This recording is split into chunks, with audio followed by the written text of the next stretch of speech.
Let me go to Susan. Susan calling us from Pennsylvania. Hi, Dan. Hi, Susan.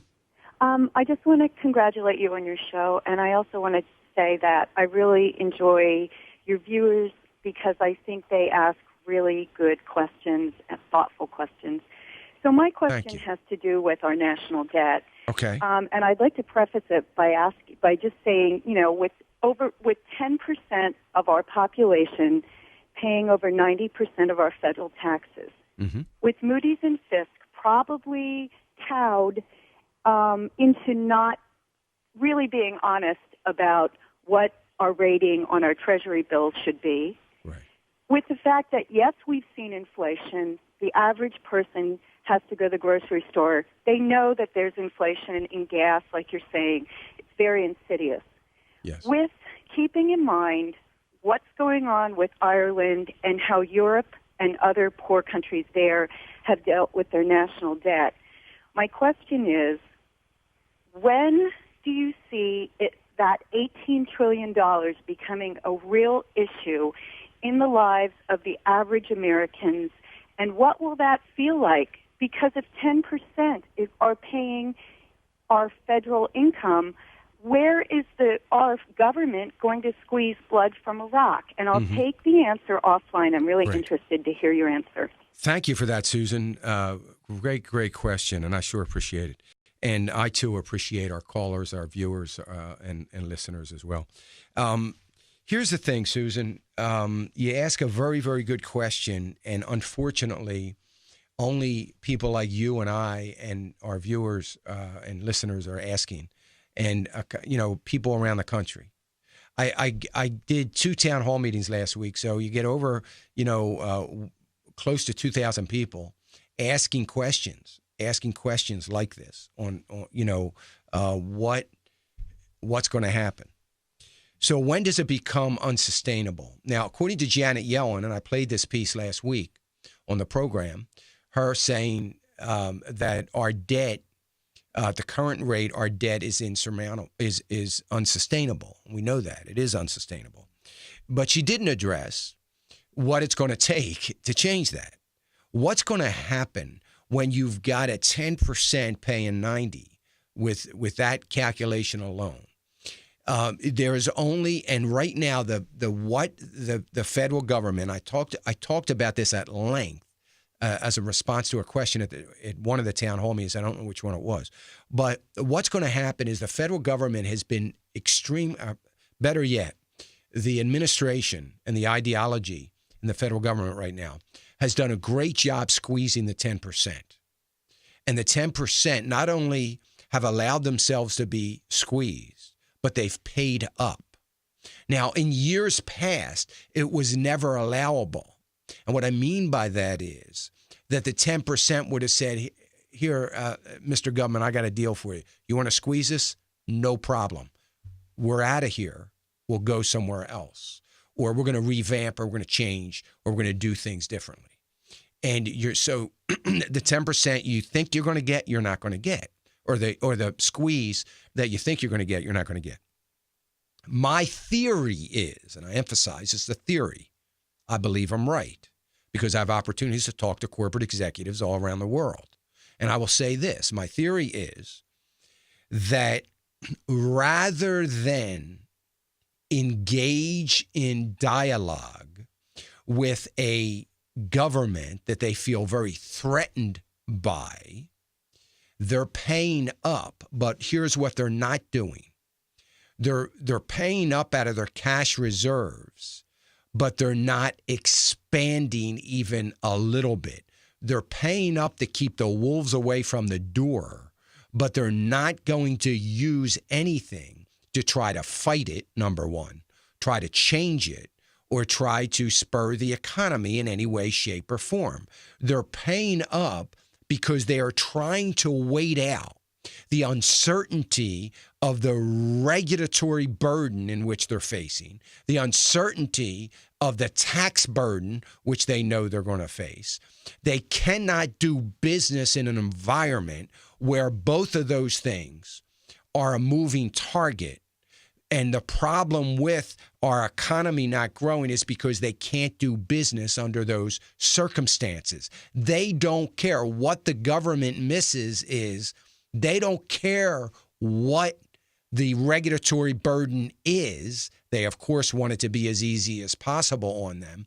But at the same time, they don't care what the tax burden is either. They just want to know what it is that they have to meet, what standards they have to meet from a regulatory standpoint, what standards and what they have to meet from a tax standpoint. They don't want to engage in continuing to do business without understanding what's going to fall at the end of the year.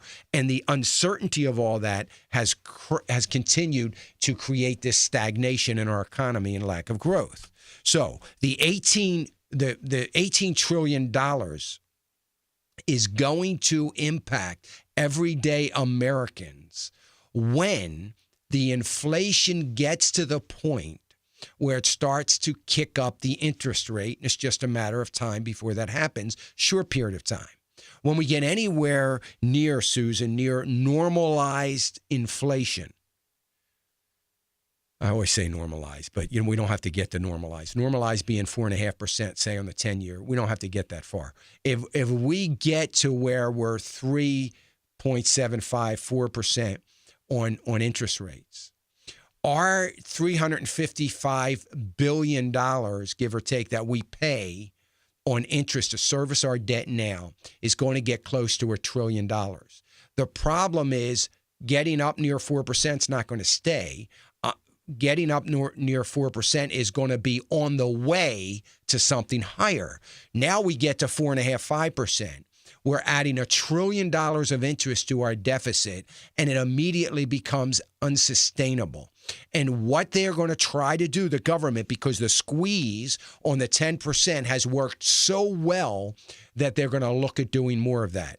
Now, both Republicans and Democrats can agree on a VAT tax, a value-added tax. I think we're going to see that. I talked about the gasoline tax earlier this morning. We're going to see higher gasoline taxes. We're going to be seeing tax on selling homes, buying homes. We're going to see tax on real estate transactions, financial transactions. We're going to see some of that July 1st. We're going to see taxes on a special tax on things like buying eyeglasses, a special tax on little things like buying certain paper products, a certain tax on things like, when I'm speaking of paper products, diapers, disposable diapers, those kinds of things. We're going to see tax on things that are almost unavoidable for people to avoid. And I'm not talking about a lot of tax. They're going to be nickels and dimes, but the nickels and dimes are going to add up to a lot of dollars and hurt our discretionary income.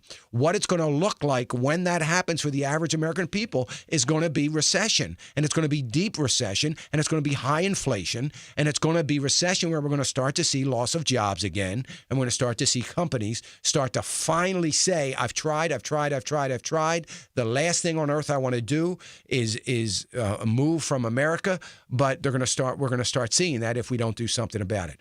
That's what it is. So what we're going to see to the average American is pain, just flat out pain.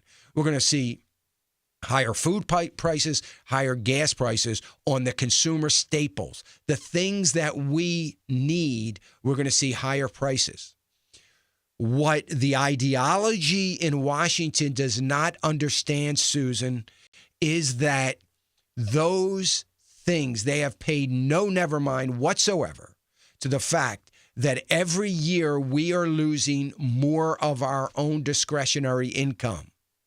They can't seem to comprehend. I know it's terribly hard to comprehend this, but they can't seem to comprehend the fact that we're not Japan, that 71% of our economy is based on Susan and Dan buying stuff in the economy, and all the other listeners. See, it requires us, our economy requires us to buy stuff. Now, I don't want to overcomplicate this for politicians, but for us to buy stuff, we need discretionary income. We're losing it every day. So what it's going to do for us, not only are we going to lose discretionary income, but it's going to dramatically impact the economy, the fundamentals of the economy. that are so fragile right now, it's not going to take much. It's going to undermine the fundamentals of the economy, which is going to make the consumers' issues even worse because we're going to see unemployment go up. We're going to see wages go down as they've been going down, and we're going to be in deeper and deeper trouble. That's how you end up in a depression.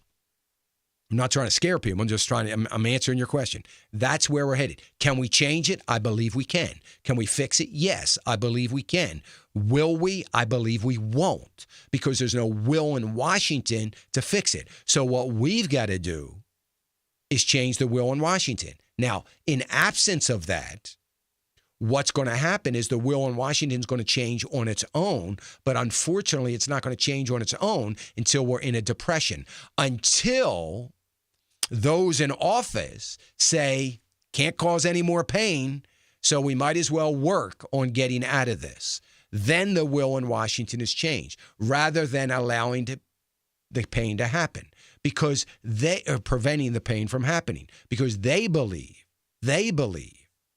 that they can hold this off to the next election cycle so they can get one more term in, maybe two more terms. See, that's what they believe. I know that sounds ridiculous, but it's the truth. They don't care about the next generation. They don't care about the American economy. And if you're an elected representative that does, call me. Just give me your name before your call so I can check your voting record to see if you do. Are there some? Sure. There's 10%. There's 10% of politicians that we want to keep for a long, long time that are great men and women for America and patriots. But 10%? Could 10% change it? Not with the support, not without the support of the American people. And that is one long answer to a question.